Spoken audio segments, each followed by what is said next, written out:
everyone, and welcome back to my channel. Today I'm going to talk about the Wicked Wallflower and the Duchess Society in general, but specifically I'm going to discuss the Wicked Wallflower and my favorite couple in the series, Xander and Pippa.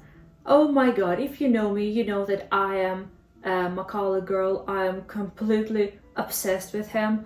I am a huge fan of the Duchess Society in general, but Mac is just, he completely stole my heart. And in every book in this series, I'm always highlighting the parts where he's involved, and he's involved with like everything. He's always such a prominent character in the series. Thank you for that, Tracy. Oh, he's just so lovely. So when I'm discussing Pippa and Mac's story in this video, I will also talk about other books, because the thing with the Duchess Society series, you should not just pick a book in the series and read that. You need to read the series in order, starting from the prequel novella, which is The Ice Duchess. If you read the series in order, that's just going to make for such a richer experience for you, and you're going to enjoy it so much better. I actually made the mistake of starting this series with the Wicked Wallflower because I got it recommended and I read the book, and to be honest, on my first read it took me a while to get into the book because it's a very slow development. It's a very slow burn. Even though you see the pining of the characters, they don't actually do anything until like halfway throughout the book. But then halfway through the book it gets so steamy, and the second half of the book is just very nice, very steamy. But anyways, if you haven't read the series, make sure to read it in order. However, if you are watching this, I sincerely hope you have read the series. Now, let's talk about Pippa and Xander. Pippa is Ron's little sister, and Ron is Xander's friend. In the previous book in the series, The Scandalous Vixen, which is Ron's story, that's where we learn that Pippa, little Darlington, has a crush on Xander Macauley. She likes to watch him, she keeps throwing gazes at him, she finds him super attractive.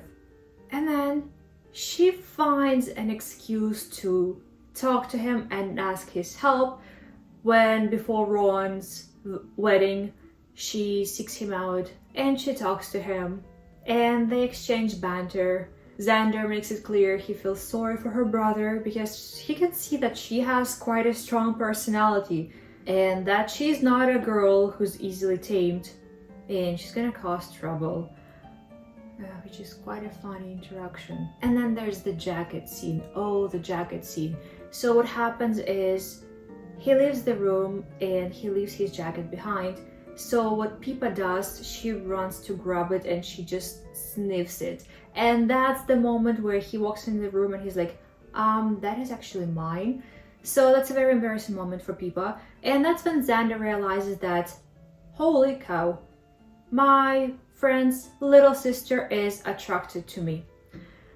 However, plot twist, surprise, surprise, he is also attracted to her, and it scares the crap out of him because he thinks he's so much older than she is, and he doesn't have a title, so he's from a different social status, and that attraction is basically forbidden. So that very night he gets drunk, and the next day he leaves the estate in haste. He claims he has business in London because he's scared of that attraction between them, and that is quite funny.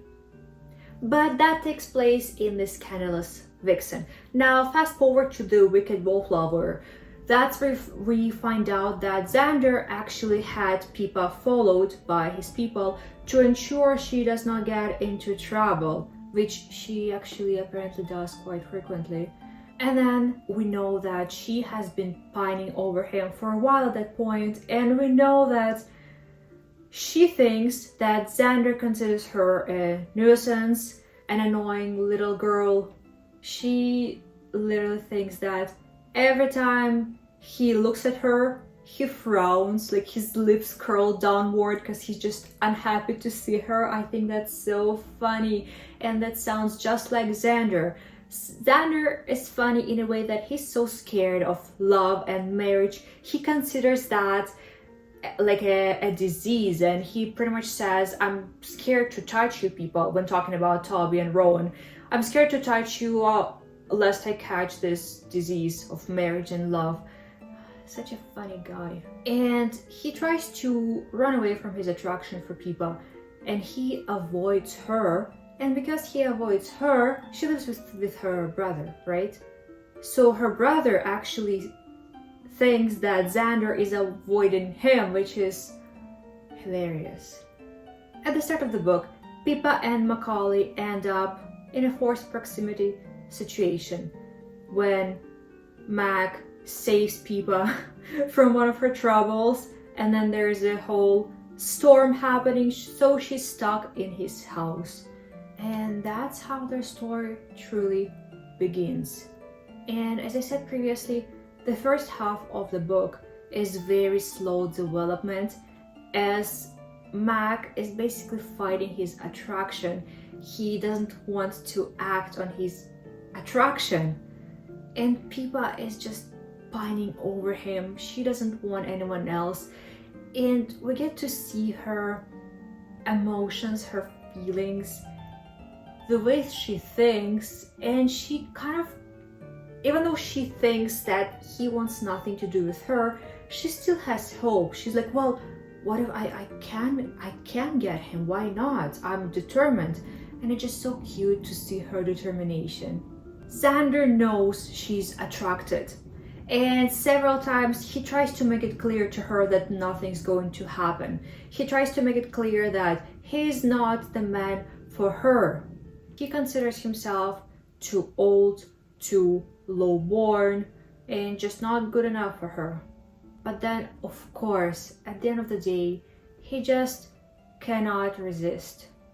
My favorite scenes in the book, steamy scenes, is the one where he was waiting for her in the closet in her house. He pretended to leave the house and he hid in the closet waiting for her to pass by so he can catch her, and stuff happens in the closet, and then stuff happens in the carriage when he's alone on his way home immediately after the closet scene.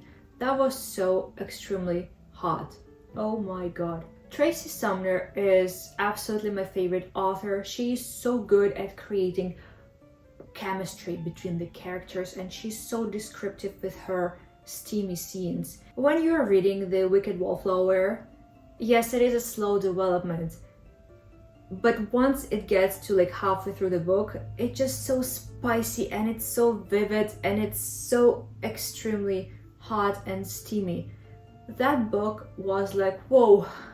Now, as the events go on between Pippa and Mac, to my great frustration, we learn that Mac actually does not intend to marry Pip. So he's just, yes, they are basically sleeping together, but he still insists that he's not good enough for her and she deserves better, and she's going to marry some titled lord. So frustrating. So there's this whole third act breakup thing happening, and it is so frustrating. But then, of course, Mac realizes that he truly loves her.